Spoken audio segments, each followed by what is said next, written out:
Bonjour et bienvenue sur Storylifique, le podcast 100% outdoor. Cet extrait va te faire découvrir une personnalité multifacette puisque Caroline Riegel est autrice, réalisatrice, photographe et ingénieure et elle m'inspire depuis longtemps. Dans ce passage, elle nous parle de l'extraordinaire forêt gabonaise et revient sur son voyage initiatique, du Baïkal en Sibérie au Bengale. 22 mois d'un itinéraire terrestre exceptionnel. Si cela te plaît, je te donne rendez-vous dans l'épisode 94 pour la version complète de l'interview. Quand on parle du Gabon et de tes impressions de la forêt vierge, quelle est la première image qui te viendrait à l'esprit ?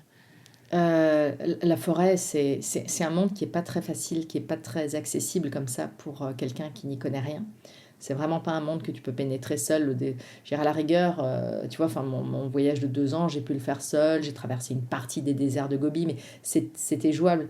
La forêt vierge, tu rentres pas comme ça impunément. En tout cas, pas de manière longue. Et voilà, c'est vraiment un monde qui est d'une densité. Quand on parle de diversité, je ne connais finalement rien d'aussi riche en termes de diversité que la forêt vierge, quoi. Et ce qui me frappe, moi j'adore m'y retrouver, mais pas être en lisière, pas sur la piste, pas sur le chantier, rentrer dans la forêt, parce que c'est rentrer dans la forêt qui change la donne. Et en fait, je me sens toujours mieux tout d'un coup quand je suis dans la forêt. Parce que tout d'un coup, j'ai le sentiment, et ça, je le ressentais pas forcément il y a 22 ans, parce que de toute façon, j'avais une énergie, j'avais peut-être moins une sensibilité. Et puis là, j'ai une expérience d'il y a 22 ans, justement, que j'ai, en écrivant, approfondie aussi. Et en fait, c'est une vitalité poussée à l'extrême que je ressens et qui me recharge, en fait, dont j'ai le sentiment de me recharger. C'est aussi un monde très rude, la forêt. Mais c'est un concentré de vie, une densité de vitalité qui est hallucinante, en fait. À tout point de vue, je veux dire, c'est de toute la forme c'est dense, on n'y voit rien, on est là entouré d'arbres et c'est pas grandiose à voir en termes de paysage parce qu'on est dedans, on voit rien, on a des arbres, mais quand on regarde, c'est tout d'un coup, voilà, regarder de nouveau c'est infiniment petit, cette diversité de feuilles, de plantes, de trucs, tout pousse de partout,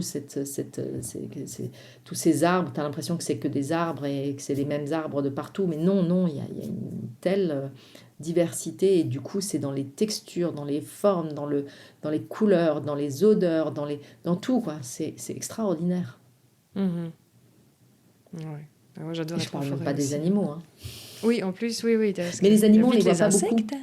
Voilà, les gros animaux, on les voit pas beaucoup. On peut marcher une journée en forêt et on voit rien. Et c'est déroutant parce qu'on a le livre de la jungle dans la tête, en fait. Donc on est persuadé qu'on va voir un serpent à tous les 10 mètres. Mais pas du tout, pas du tout. Et les animaux sont déjà plus la nuit. Rien que les papillons, 170 000 espèces de papillons, je crois. Mais la 80%, ou je sais plus quel est le pourcentage, c'est énorme. Je dis des chiffres un peu de mémoire, mais sont nocturnes, en fait.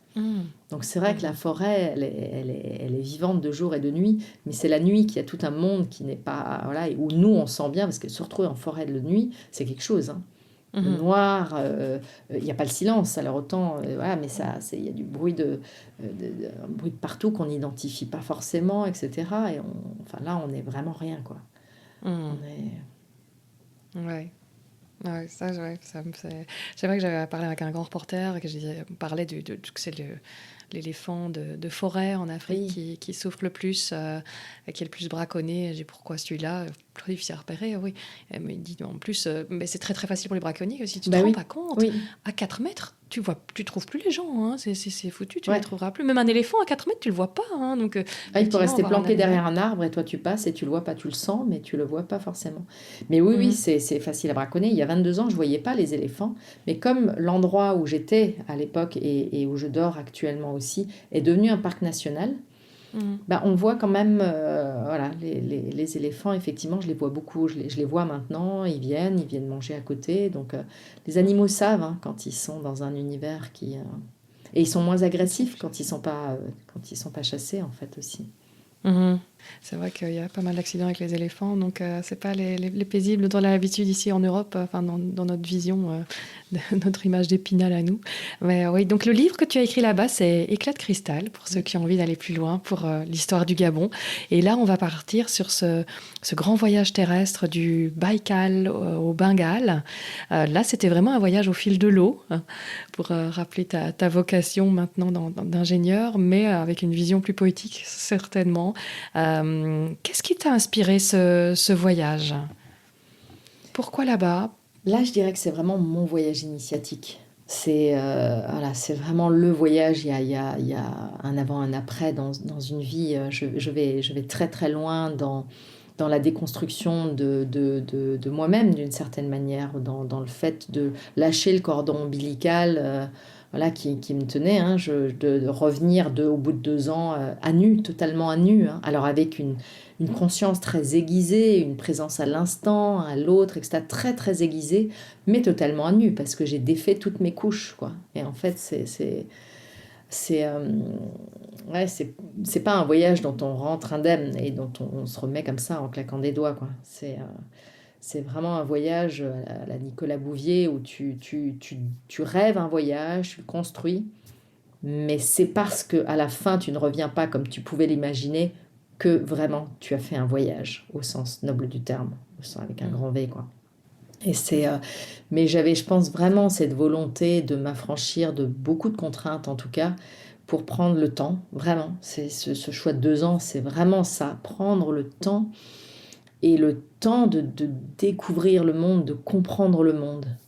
Wow. Et quand je dis comprendre le monde, c'est large, mais c'est effectivement comprendre le monde, comprendre notre humanité, qu'est-ce que c'est, comprendre tout ce que je n'arrivais pas à comprendre, aller voir des choses qui m'émeuvaient tant, c'est certains paysages voilà, des hauts plateaux d'Asie, l'hiver himalayen, c'est des choses, je le vois et ça m'émeut tellement que là, j'ai besoin d'y aller, quoi, et j'ai besoin de le vivre.